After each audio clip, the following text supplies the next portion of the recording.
Since releasing this episode, it's been brought to our attention that we've been mispronouncing the name of the poem. It should, of course, be A Kite for Aibhín. Hello and welcome to the Poetry Exchange. I'm Michael Schaefer. And I'm Fiona Bennett. It's a real pleasure to be back with you this month. We've got a very special episode lined up for you this month. Because it is my friend Fiona Bennett sitting next to me. She has nominated a poem and she has done an exchange. And Fi, you're blushing slightly now. It's a Seamus Heaney poem that you spoke about. Can you say a little bit about what it was like for you, having created this project in the first place, to then be inside of it with a poem of your choosing? Yes, it was extraordinary, I have to say.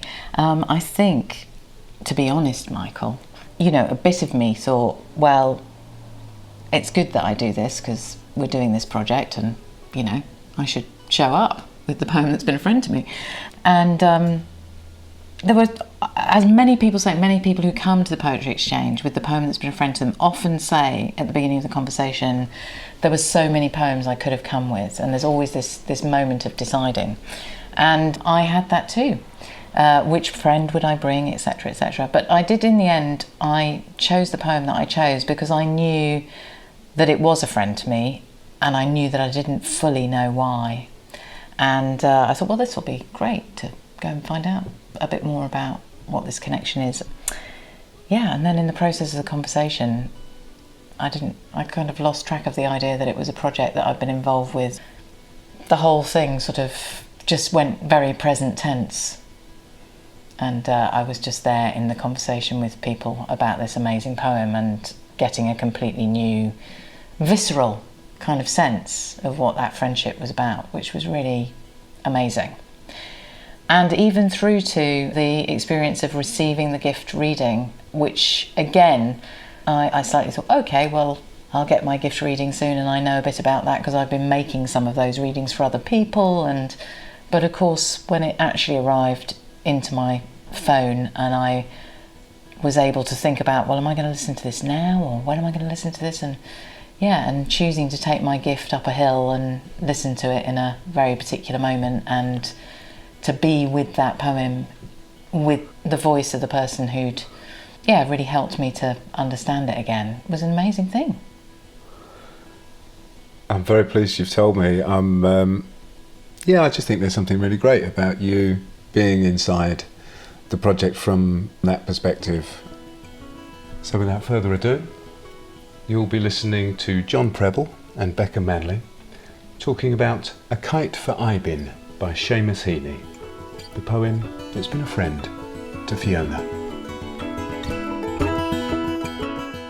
It would be really wonderful to hear you read it for us, to bring the poem into the, I would say room, but into the air.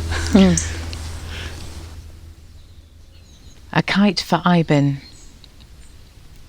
Air from another life and time and place, pale blue heavenly air, is supporting a white wing beating high against the breeze. And yes, it is a kite, as when one afternoon all of us there trooped out among the briar hedges and stripped thorn, I take my stand again, halt opposite Anahorish Hill to scan the blue, back in that field to launch our long-tailed comet. And now it hovers, tugs, veers, dives askew, lifts itself, goes with the wind until it rises to loud cheers from us below.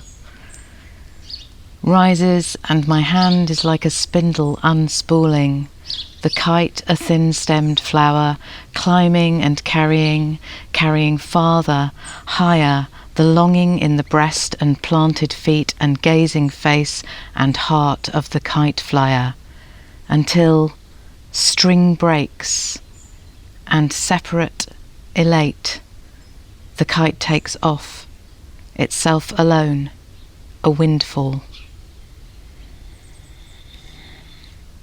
Thank you. Thank you. So to kind of start to talk about this poem, this friend of yours, can you tell us how you came to it, or how it came to you? You said it's an old friend, but not very old. I sort of got two beginnings with this poem. It's a poem from Seamus Heaney's last collection, The Human Chain.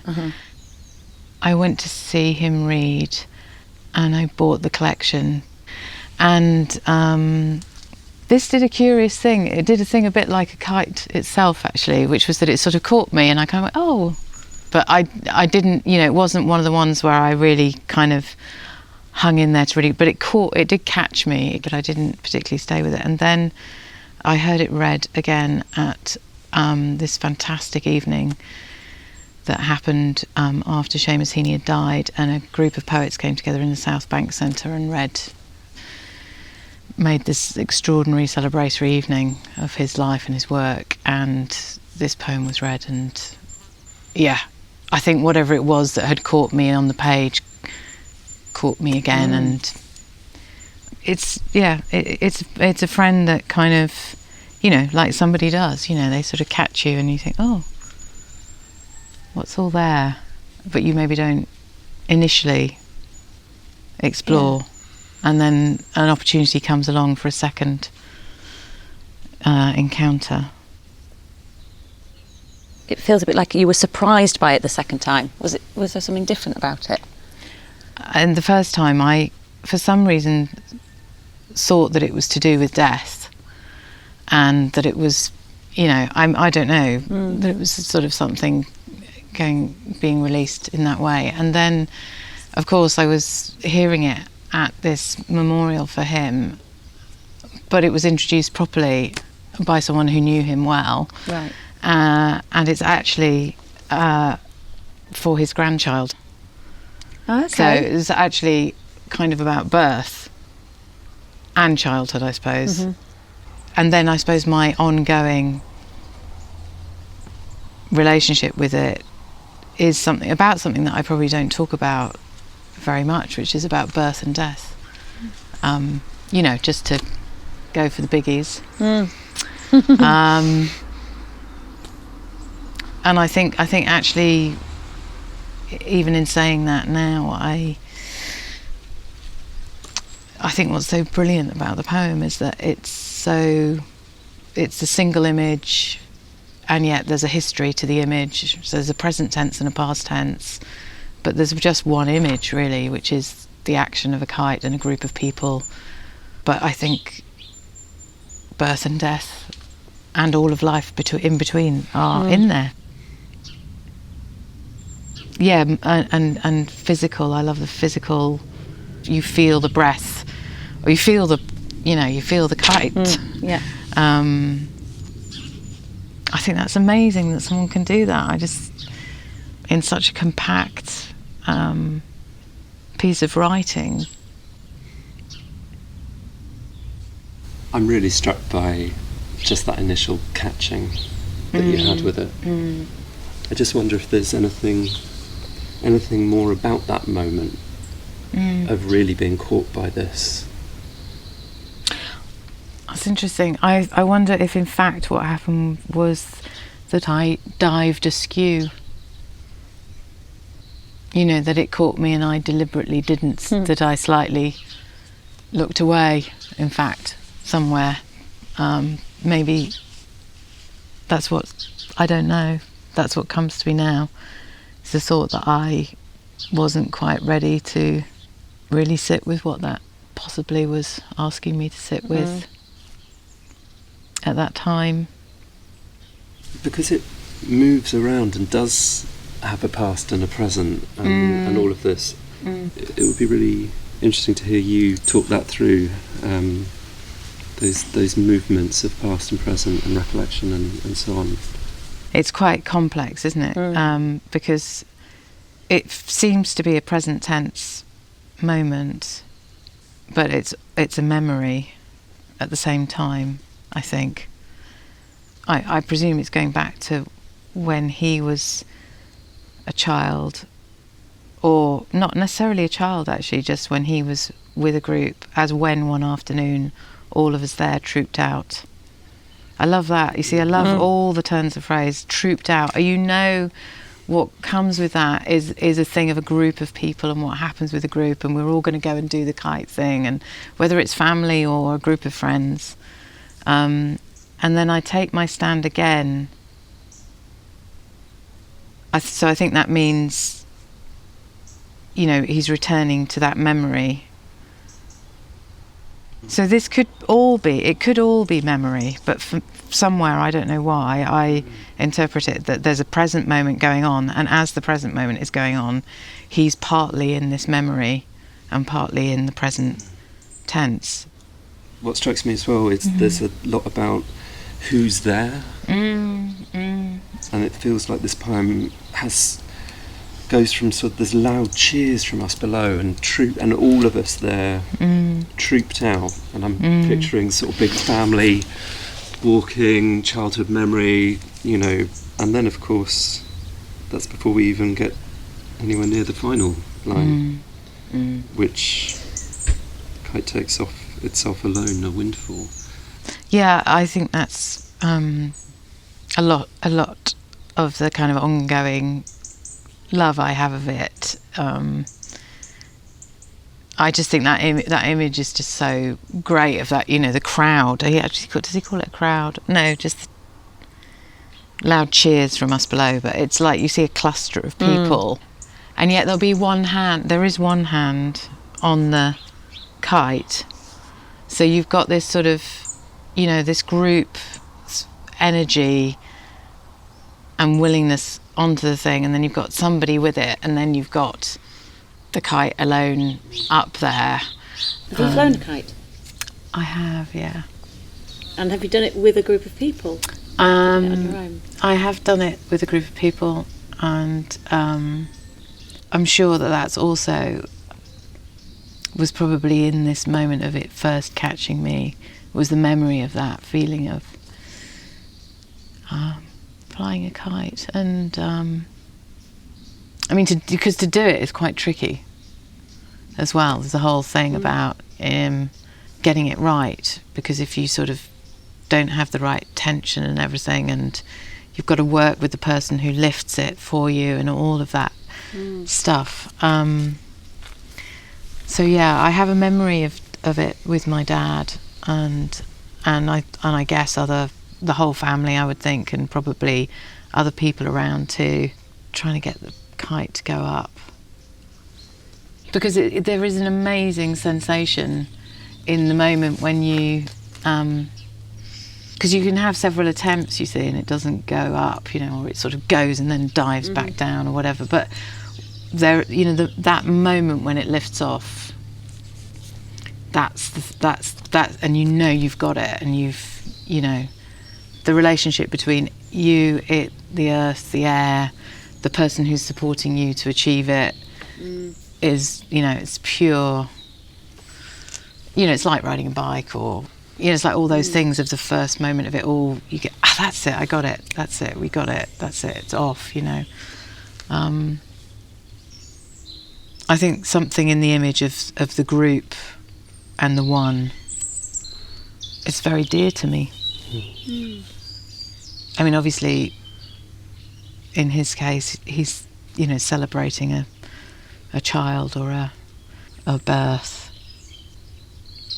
But there are so many other ways that we can be together to lift an idea, or, to make the seemingly impossible happen. Can I ask, this is might be a bit of a strange question, but when you read this poem, or perhaps specifically when you read it to us, were you in it? Oh God, that's a really good question. I think in some ways I am the kite, actually. That's what you sounded like to me. Sorry to say. Yeah. Sounds terrible, doesn't it? No. Yeah, I think in some ways I'm the kite.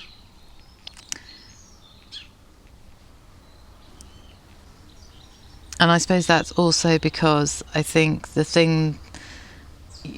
we all have, well, I don't know, but I've had a number of times of acceptance of being ultimately utterly alone, which has a connection to death, I think, as well. That's what we are, and that's the thing that you visit that in a number of ways, I think. Yeah, I mean, that can be a terrifying thing.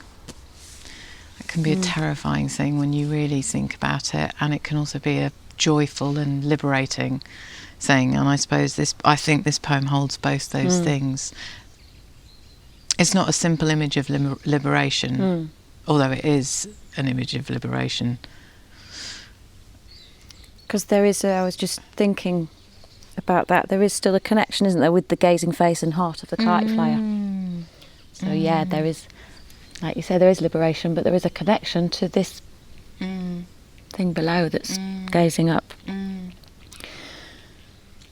Because the poem offers itself to you, to anyone reading it, to find where you might place yourself, and so many different places within it and people within it, and just to hear you say that you think you're the kite, and to hear and to read this on the page and see the kite through all of those people and and the kite flyer there, but the distance coming until separate, elate, the kite takes off itself alone.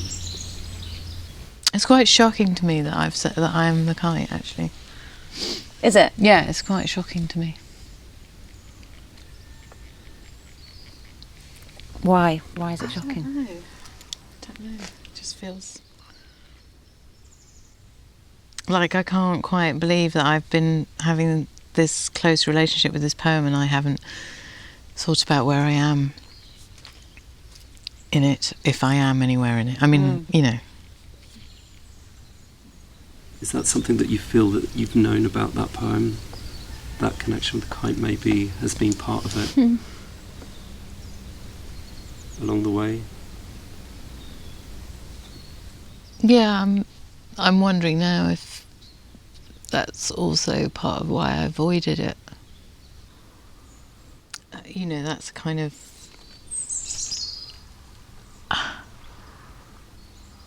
a dimension of my mode of being is to be thinking about other people and not taking full responsibility for my own,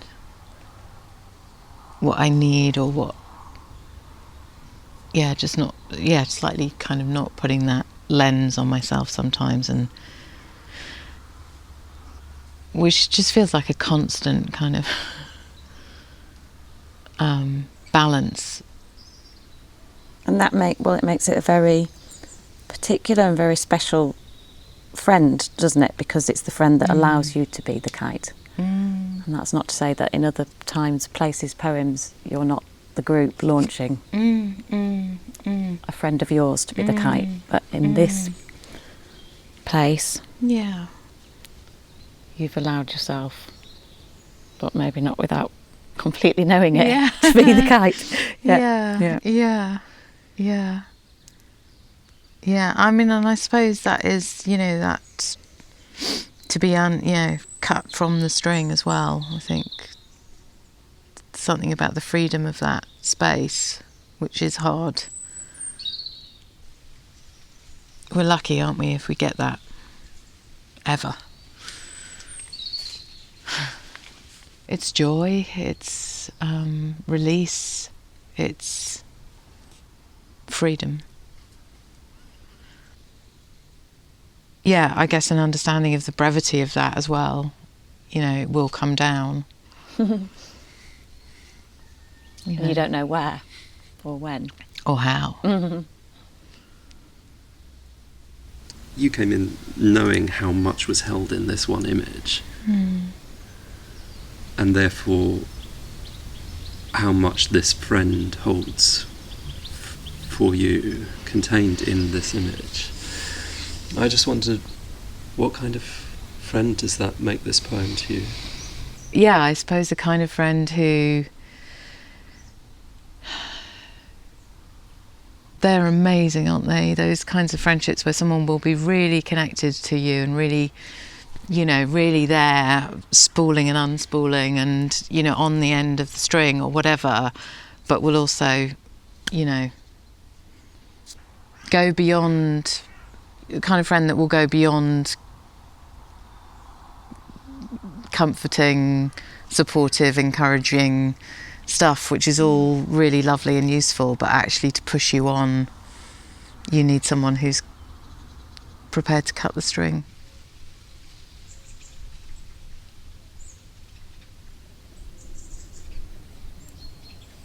A Kite for Aibhín. Air from another life and time and place. Pale blue heavenly air is supporting a white wing beating high against the breeze. And yes, it is a kite. As when one afternoon all of us there trooped out among the briar hedges and stripped thorn, I take my stand again, halt opposite Anahorish Hill to scan the blue, back in that field to launch our long-tailed comet. And now it hovers, tugs, veers, dives askew, lifts itself, goes with the wind until it rises to loud cheers from us below. Rises, and my hand is like a spindle unspooling the kite, a thin-stemmed flower, climbing and carrying farther, higher.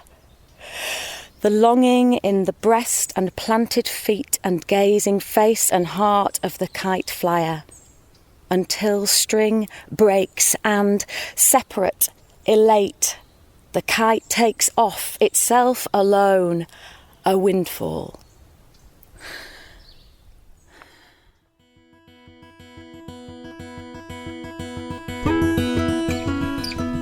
That was Becca Manley with the gorgeous gift reading at the end there. Sophie, it was a few months ago that we recorded that now. I was just wondering if you had any further reflections on what it was like to do the exchange, or if it's changed the poem for you at all. I think what's been great about it is that it hasn't changed it. In some ways it hasn't changed it, it's just sort of amplified and kind of it's just filled out, and it just carries on filling out with resonance for me, that poem. And I should also say I have bought a kite. Have you? Have you had a chance to fly it yet? Well, yes, I have. It wasn't a terribly brilliantly successful flying. Should we blame it on the weather? I think it wasn't the right wind. Yeah, but wrong kind of wind. you know, it was a really wonderful thing to do. And the day will come when the weather is just so, and your kite soars. Well, this month our thanks go to Faber for the permission to use that fabulous poem, and to Fiona Bennett for giving us her permission to use the beautiful conversation. So yes, just a very big thank you to all of you out there listening for being there to listen to these episodes and for getting in touch and supporting the project in the ways that many of you are doing. If you are enjoying the podcast, it's great for us, it's a real help if you can give us a ratings and a review on iTunes, and indeed just finding your way to share the podcast with other people. You can follow us on Twitter and Facebook and all the usual places. But until next month, thank you for listening.